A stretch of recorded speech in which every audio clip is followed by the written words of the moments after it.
Hello, my Walking with Jesus friends. Momentum is a very special word with many different applications. I wonder how you define it and what images come into your mind when you think of momentum.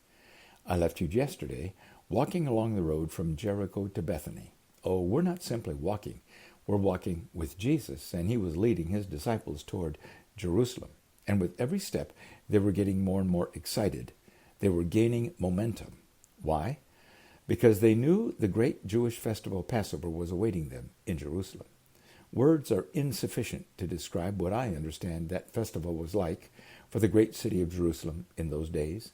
For weeks, Jewish pilgrims came from all across the Roman Empire to spend Passover, at least in sight of the great temple in Jerusalem. Every road leading to Jerusalem, from every direction, was filled with pilgrims. Hillsides for miles in each direction were filled with makeshift shelters to accommodate thousands who had no relatives in Jerusalem. Not only Jerusalem, but every town within several miles in all directions, including Bethlehem, Bethany, Bethpage, and others, were overflowing with pilgrims. Thousands of sheep were herded toward Jerusalem for Passover, for every family would need a Passover lamb. For Jesus and his disciples, they were very fortunate. Mary, Martha, and resurrected Lazarus would be waiting to joyfully receive them and both feed and lodge them during Passover week. Can you imagine preparations Martha must have made to receive 13 hungry men for several days? The disciple John gives us a glimpse into one of those evenings during Passover week for Jesus and his friends. 6 days before the Passover, Jesus came to Bethany, where Lazarus lived, whom Jesus had raised from the dead.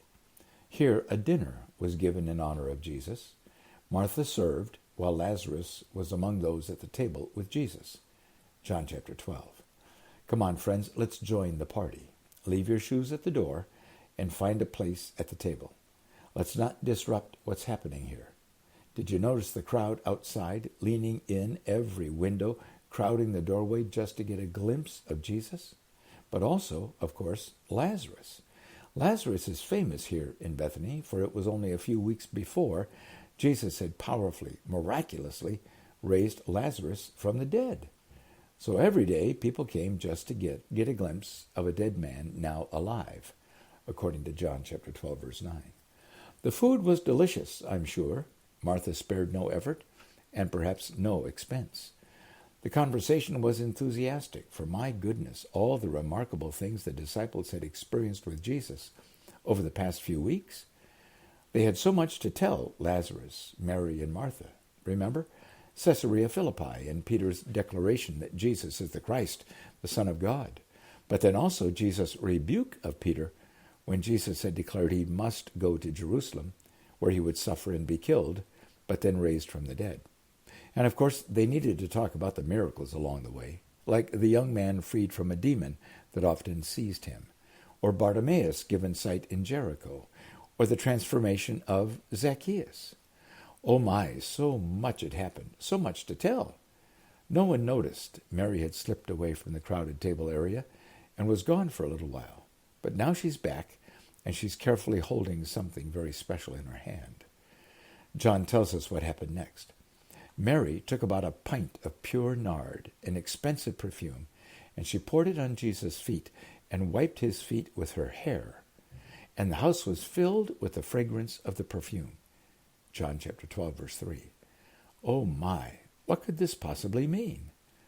As Jesus reclined at the table, his feet were likely stretched out away from the table and food, so the easiest part of Jesus' body for Mary to anoint with the perfume. But Jesus' feet, of course, were significant, as everyone's feet are. Feet symbolize the life journey you've walked, the places you've been, and where your life is going. Your feet, like the foundation of a building or a pillar, support your entire body when you walk or stand. Jesus' life mission was unlike any other person who has ever lived. But Jesus also knew those feet would very soon walk up the hill called Golgotha and would be brutally spiked to a cross.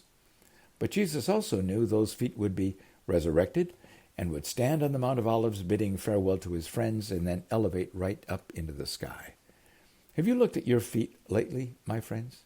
Are they leaving behind footprints that make you proud of the journey you are walking? Footprints your kids and grandkids will be delighted to follow. Jesus had already 3 times in the past few days made that bold prediction to his disciples in Matthew 16, 17, and Luke 18. But they simply could not envision it or imagine it. They refused to allow their minds to seriously consider it or their hearts anticipate the grief it would cause them if it all really did happen. The smell of perfume was pungent, filling the room and every nostril. All eyes turned to Jesus and Mary as she wiped his perfume-anointed feet with her hair. No one spoke for several minutes. It was a sacred silence. Then Judas Iscariot broke the silence with a harsh tone. Why wasn't this perfume sold and the money given to the poor? It was worth a year's wages. John 12, verse 4 and 5. All eyes turned to Judas, and several scowls accompanied the piercing eyes. John tells us what many of them thought, even though no disciple spoke. Judas did not say this because he cared about the poor, but because he was a thief. As keeper of the money bag, he used to help himself to what was put into it. John 12, verse 6. Judas had an ugly reputation. They all evidently knew it, and perhaps some wondered why Jesus allowed Judas to stay with them. Why didn't Jesus just throw him off the team? Jesus broke the awkward silence. Leave her alone. It was intended that she should save this perfume for the day of my burial. You will always have the poor among you, but you will not always have me. John 12, verse 7. There, Jesus said it again, burial. The disciples grimaced in pain. Why was Jesus so frequently talking about his suffering, death, and burial? To a man, I'm sure, they were trying to imagine what they could or should do as disciples to prevent anything that might happen to Jesus. The good dinner and wonderful conversation continued long into the night, I'm sure.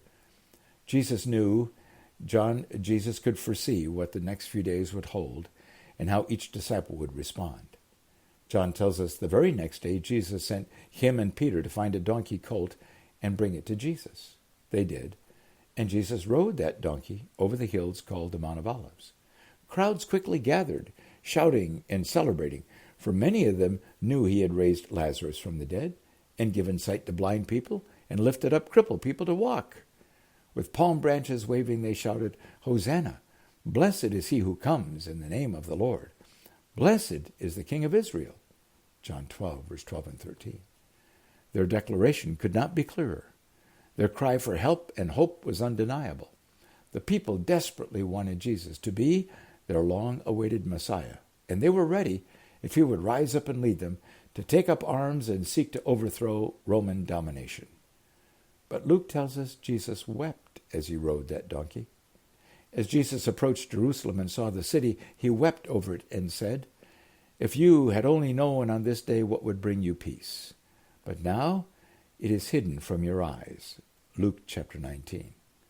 Then as now, people refused to recognize Jesus for who he really is, God the Son, and what his mission from God the Father was, to provide redemption to all humanity through his atonement, death, and resurrection. As we are now only a few days from Easter weekend, and as Jesus looks over your city and mine, is Jesus smiling or weeping? Let's walk carefully to Easter, my friends, making sure we're ready to experience Jesus in a special way this Easter. And here's a song to help us prepare.